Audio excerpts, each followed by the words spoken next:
നല്ല അടിപൊളി ഒരു ബീഫ് റോളിന്റെ റെസിപ്പിയല്ല അപ്പം എല്ലാവരും വീഡിയോ കണ്ടേക്കൂ. ഇളം ചൂടുള്ള പാല്, പഞ്ചസാര, ഈസ്റ്റും കൂടിയും ചേർത്തിട്ട് മിക്സ് ചെയ്യുക. മൈദ, ഓയിൽ, ആവശ്യത്തിന് ഉപ്പും കൂടിയും ചേർത്തിട്ട് മിക്സ് ചെയ്യുക. പാലിന്റെ മിക്സും കൂടി ഒഴിച്ചു കൊടുക്കുക. ഇളം ചൂടുവെള്ളം കൂടി ഒഴിച്ചിട്ട് നന്നായി ഒന്ന് കുഴച്ചെടുക്കുക. ഓയിലൊന്ന് തൂക്കി കൊടുക്കുക. കവർ ചെയ്തിട്ട് 2 മണിക്കൂർ റെസ്റ്റ് ചെയ്യാൻ വയ്ക്കാം. ബീഫ് ഉപ്പും മഞ്ഞളൊക്കെ ഇട്ടിട്ട് വേവിച്ചെടുത്തത് അത് മിക്സിയിൽ ഇട്ടിട്ട് ഒന്ന് കറക്കിയെടുക്കുക. വെളിച്ചെണ്ണ നന്നായി ചൂടായി വന്നിട്ടുണ്ട്. പെരിഞ്ചീരകം, സബോള, ഇഞ്ചി വെളുത്തുള്ളി ചതച്ചത്, പച്ചമുളക്. സബോളയൊക്കെ ഒന്ന് വാടി വരട്ടെ. പൊടികൾ ചേർത്ത് കൊടുക്കാം. മഞ്ഞൾപ്പൊടി, മല്ലിപ്പൊടി, മുളകും പൊടി, കുരുമുളക് പൊടി, മീറ്റ് മസാല. ഈ പൊടികളൊക്കെ ഒന്ന് മൂത്ത് വരട്ടെ. തക്കാളി സോസ്, ബീഫ്, കുറച്ച് ഉപ്പും കൂടി ചേർത്ത് മിക്സ് ചെയ്യുക. ഇതായിട്ടുണ്ട്. പാത്രത്തിലേക്ക് മാറ്റാം.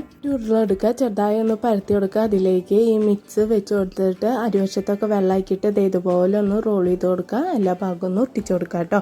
മുട്ടയിലൊന്ന് കോട്ട് ചെയ്ത ശേഷം ബ്രെഡ് ബോഡിയിലൊന്ന് കോട്ട് ചെയ്തിട്ട് ഓയിലിലേക്ക് ഇട്ടിട്ട് നന്നായി ഒന്ന് ഫ്രൈ ചെയ്തെടുക്കുക.